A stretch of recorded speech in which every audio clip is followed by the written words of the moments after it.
What is the best product to caulk a bathtub with? Will a marine-grade caulk perform better than a bathroom caulk? What about a product like Sikaflex? Hello and thank you for using our service. I will assist you today with your question to the best of my ability. Do not rate service until completed. I am a firm believer in a product called phoenoseal. Found at most hardware stores. It is a water-based adhesive caulking that resists mold and mildew. It is virtually all that I use for bathroom caulking. I do not recommend a true silicone product as it is difficult to work with and clean up. If you are determined to caulk, Marc is correct about avoiding silicone. But consider that caulking manufacturers press for its use for everything except as a desert topping. Although they claim to have your interests at heart, they have no interest in the well-being of your property. Sales volume is all they care about. Vinyl siding companies behave the same way. But due to gravity and water spray, both products can do enormous damage to your property.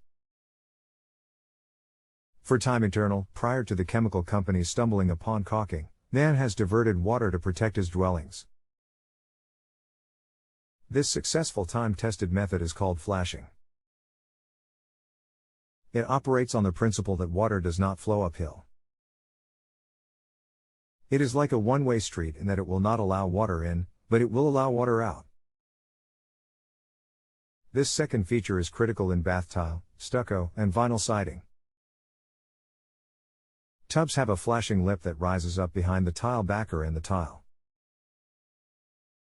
And water that passes through the grout, or condenses behind the backer, is pulled by gravity down to the flashing lip, where it is directed out from behind the wall and down into the tub. A space the width of a grout joint is left between the bottom row of tile and the tub. The space is too small for water to splash up farther than the flashing lip is tall. This space may be grouted because grout conducts water slowly and will allow trapped water to seep back out. But caulking this joint is a disaster waiting to happen. Water will seep past the grout and get behind the tile. It will travel down to the flashing, which is now a dam, and back up into the wallboard. Mold will begin to grow on the backside of the wallboard, even on cement wallboard, and as the tiles lose their solid backing, the tiles flex and crack the grout, which allows more water intrusion, which adds to the water already dammed up. Failure of the backer and collapse of the tile is the final step in this journey, all thanks to slick advertising that convinces homeowners to caulk everything they want to keep water out of. Unlike the one-way action of flashing, caulking is a plug that blocks water from passing in or out. This same problem exists with vinyl siding because cut/openings in it cannot be flashed at the bottom of the cut/opening. The trims for cuts are nice little channels that guide water down to their bottoms, where the water passes behind the siding. The same problem exists in other sidings that have proper flashings but are dammed up by homeowners caulking them closed at the request of the caulking industry.